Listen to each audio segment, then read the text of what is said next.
नमस्कार दोस्तों, मैं मनोज पांडे मैथ्स पॉइंट के यूट्यूब चैनल पर आप सबका स्वागत करता हूं। आज हम कक्षा 8 की परिमेय संख्याओं पर संक्रियाएं आधारित प्रश्नों को हल करेंगे। सबसे पहले हमको ये जानना आवश्यक है कि परिमेय संख्या क्या होती है। ऐसी संख्याएं जिनको हम P/Q के रूप में लिख सकते हैं परिमेय संख्याएं कहलाती हैं। जहां पर Q is not equal to 0, Q जो है 0 नहीं होना चाहिए। अब परिमेय संख्याओं पर आधारित हम कुछ प्रगुण लेते हैं। प्रगुण है हमारे जो है 4 प्रकार के मुख्य प्रगुण होते हैं: क्रम विनिमय प्रगुण, संबरक प्रगुण और साहचर्य प्रगुण, वितरण प्रगुण। ये 4 प्रकार के हमारे प्रगुण हैं। इन प्रगुणों के माध्यम से हम सवालों को हल करते हैं। अब सबसे पहले हम क्रम विनिमय प्रगुण को समझेंगे। क्रम विनिमय प्रगुण क्या होता है? जिस प्रकार से इसका नाम है क्रम विनिमय, विनिमय मतलब बदलना, तो क्रम का बदलना ये हमारा क्रम विनिमय कहलाता है। ये क्रम विनिमय जो है प्रगुण योग और गुणा की संक्रिया पर क्रम विनिमय प्रगुण जो है संतुष्ट करती है और घटाने और भाग पर नहीं करती है। क्रम विनिमय प्रगुण जो है योग की और गुणा की संक्रिया को संतुष्ट करेगी, मगर घटाने और भाग की संक्रिया को संतुष्ट नहीं करेगी। जैसे कोई भी हम दो ले लेते हैं संख्याएं। मान लीजिए कि 1/2 एक संख्या है और दूसरी संख्या है 2/3। अब इनको हम यदि जोड़ते हैं या गुणा करते हैं तब तो हमारा जो है क्रम विनिमय प्रगुण लागू होगा, अन्यथा नहीं। देखिए जैसे 1/2 और 2/3 संख्याएं हैं, इनको हम जोड़ते हैं तो 1/2 प्लस 2/3, और इसी को अगर हम क्रम बदल देते हैं, पहले 1/2 था, अब की बार बाद में 1/2, तो 2/3 प्लस 1/2। इस तरीके से अगर हम कर देते हैं तो इसके मान पर कोई प्रभाव नहीं पड़ता है। देखिए एलसीएम हो गया 6, ये 3 हो गया प्लस 4 हो गया, इसी प्रकार से ये 6 हो गया, 4 प्लस 3 हो गया, 3 प्लस 4 7/6 इक्वल टू 7/6। तो ये हमारा जो है बराबर आ गया। अतः ये जो है क्रम विनिमय नियम को फॉलो करता है। इसी प्रकार से हम गुणा का करेंगे। 1/2 गुणे 2/3 बराबर 2/3 गुणे 1/2, तो ये हो गया 2/6 इक्वल टू 2/3, 2/6 सॉरी। तो ये भी हमारा बराबर हो गया, परंतु ये भाग और घटाने पर नहीं लागू होगा। भाग और घटाने पर यह क्रिया हमारी नहीं लागू होगी। देखिए कैसे, 1/2 माइनस 2/3, और इसी को अगर हम 2/3 माइनस 1/2 कर लें तो ये हो जाएगा 6, 3 माइनस 4, और ये 6 हो गया, 4 माइनस 3, ये हो गया माइनस का 1/6 इक्वल टू 1/6। तो ये हमारा बराबर नहीं आया, अतः ये जो है इस पे घटाने पर लागू नहीं हुआ। इसी प्रकार से हम देखते हैं कि क्या ये भाग पर लागू हो रहा है। तो 1/2 भाग 2/3, और यही जो है 2/3 भाग 1/2, ये क्या बराबर आ रहे हैं, ये हमको देखना है। तो 1/2 और भाग को जब हम गुणा में चेंज करेंगे तो 3/2 हो जाएगा। इसी तरीके से 2/3 को हम जब भाग को गुणे में चेंज करेंगे तो 2/1 हो जाएगा। तो ये हो गया 3/4 बराबर 4/3। ये हमारा जो है दोनों पक्ष left hand side LHS is not equal to RHS। तो ये हमारा क्रम विनिमय प्रगुण हो गया। इसी प्रकार से हम आते हैं, दूसरा प्रगुण लेते हैं संबरक प्रगुण। ये योग और घटाने की संक्रिया पर संगरक प्रगुण को जो है संतुष्ट करती है। संबरक के मतलब जो है, यदि हम दो परिमेय संख्याओं को जोड़ें या घटाएं तो वो जो हमको संख्या प्राप्त होगी वो भी एक परिमेय संख्या ही होगी। जैसे देखिए, यदि हम ले लेते हैं 3/5 और 2/3, ये दो संख्याएं हम लेते हैं और इनको हम जोड़ते हैं तो कितना प्राप्त हो जाएगा? 15, 9 + 10 यानी कि 19/15 ये प्राप्त हो गया। और अगर हम घटाते हैं इनको, 3/5 - 2/3 = 15, 9 - 10 यानी कि -1/15। तो ये भी परिमेय संख्या है और ये भी परिमेय संख्या है, तो ये दोनों हमारी परिमेय संख्या ही प्राप्त होंगी। तो ये हमारा संबरक प्रगुण हो जाएगा। इसी प्रकार से अगला जो है साहचर्य प्रगुण लेते हैं। यही प्रगुण जो है हमारे उस पे भी लागू होते हैं, संख्याओं पे भी लागू होते हैं। परिमेय संख्या हो चाहे वास्तविक संख्याएं हो, उन पे भी लागू होते हैं। साहचर्य प्रगुण में क्या है? योग एवं गुणा की संक्रिया साहचर्य प्रगुण को संतुष्ट करती है परंतु घटाने पर नहीं। साहचर्य प्रगुण में, साहचर्य में क्या होता है कि यदि हम 3 परिमेय संख्याएं लेते हैं, 1/2 + 2/3 + 3/5, ये हम जो है 3 संख्याएं लेते हैं। अब इसमें हम क्या करेंगे कि पहला एक छोड़ देंगे और 2 में हम ब्रैकेट लगा देंगे। इसको हम हल करेंगे तो 1/2 + 2/3 और 3/5 को पहले हम ब्रैकेट को हल कर लेंगे। तो ये हमारा हो जाएगा 1/2 प्लस एलसीएम ले लीजिए 15, 5, 10 और 9।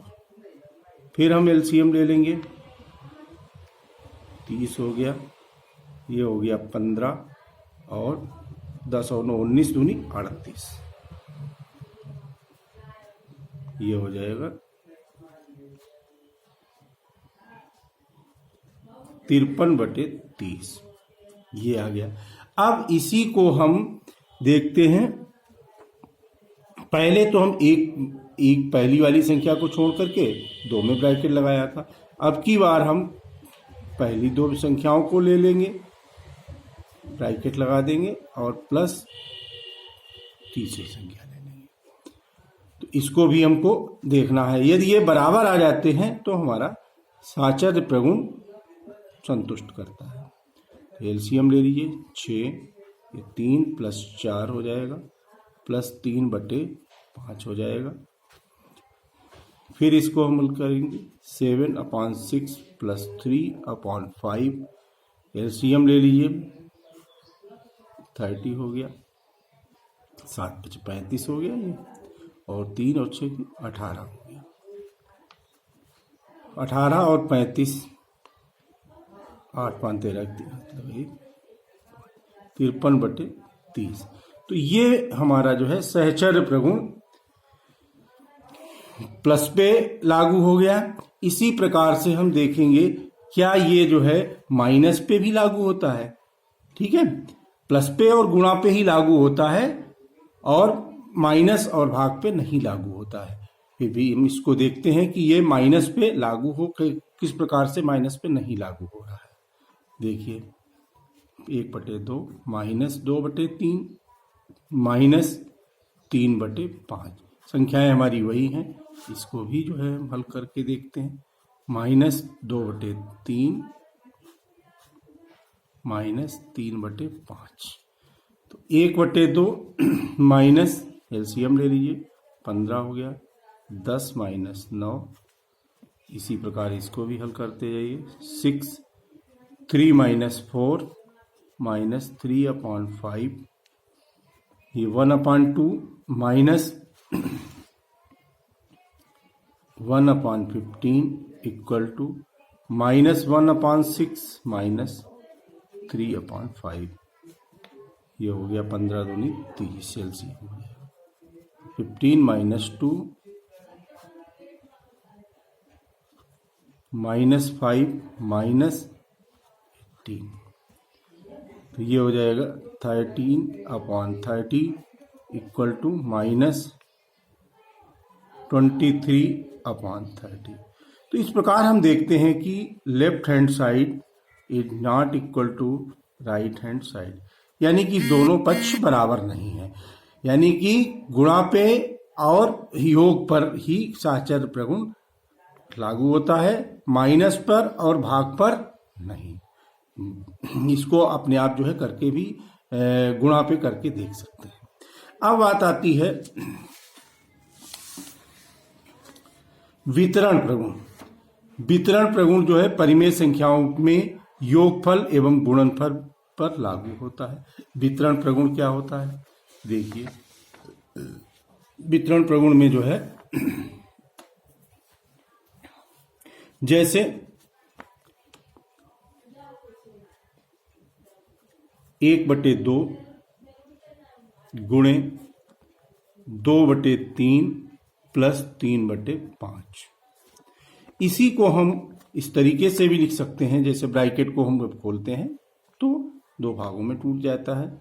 1/2 गुणे 2/3 प्लस 1/2 गुणे 3/5, 1/2, अब इसमें ब्रैकेट को हल कर लेंगे, ये 15 आ जाएगा,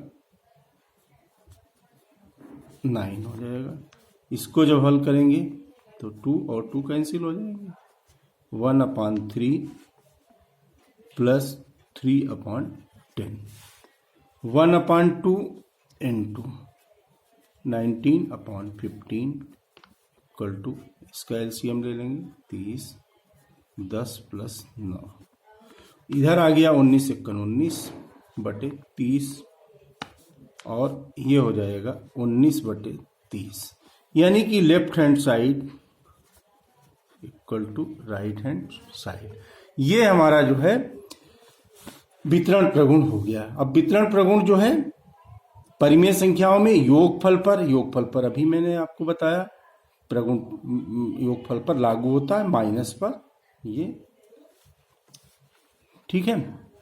अब इसके बाद में योगात्मक तत्समक अवयव, योग का तत्समक अवयव क्या होता है? योग का तत्समक अवयव जो है शून्य को परिमेय संख्याओं के योग का तत्समक अवयव कहते हैं। 0 जो है उसको हम योग का तत्समक अवयव कहेंगे। कैसे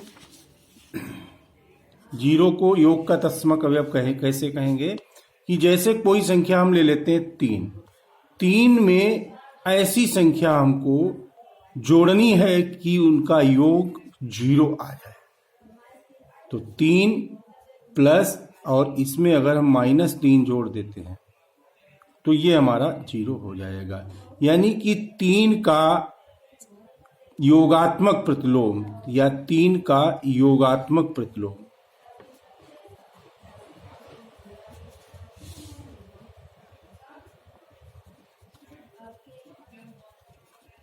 योगात्मक प्रतिलोम -3 हुआ। इसी प्रकार से कोई भी परिमेय संख्या ले लेते हैं, 2/5 है, इसका योगात्मक प्रतिलोम कितना होगा?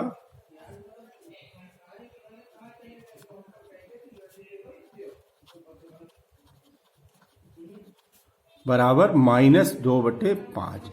कुछ नहीं करना है, इसमें केवल जो है योगात्मक प्रतिलोम में अगर प्लस में संख्या है तो उसका चिन्ह बदल देना है, माइनस में कर देनी है, और माइनस में है तो प्लस में कर देनी है। योगात्मक में कोई भी अंश हर बदलते नहीं है, उसी तरीके से केवल चिन्ह बदलते हैं, प्लस का माइनस, माइनस का प्लस,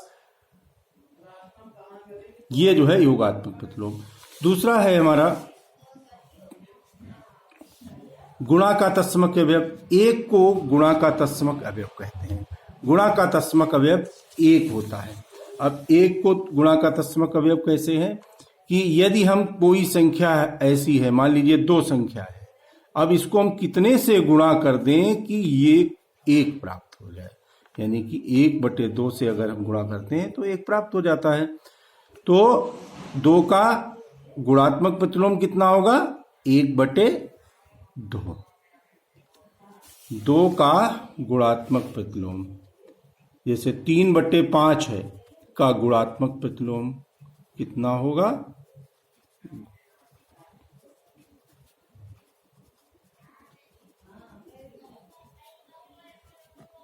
5/3। मतलब अंश का हर का अंश, दर्जा पलट जाएगा। और इसी तरीके से अगर कोई संख्या माइनस दी है, -2/5 का गुणात्मक प्रतिलोम अगर हमको निकालना हो तो क्या हो जाएगा? -5/2। चिन्ह नहीं बदलेगा इसमें, केवल अंश का हर का अंश। कैसे? जैसे पहली थी संख्या 3/5 गुणे 5/3, यानी दोनों का गुणनफल हमारा 1 आ गया। इसी तरीके से -2/5 था, इसको हम -5/2 से गुणा किया तो माइनस माइनस प्लस हो गया और ये कैंसिल होकर के 1 आ गया। 1 जो है आ जाना चाहिए गुणात्मक प्रतिलोम। तो इस प्रकार से हमने जो है आज प्रगुण पढ़े और योगात्मक तत्समक और गुणात्मक तत्समक पढ़े। अगले पार्ट में इसका अगला भाग जो है इस पे आधारित कुछ अन्य क्वेश्चनों को हल करेंगे।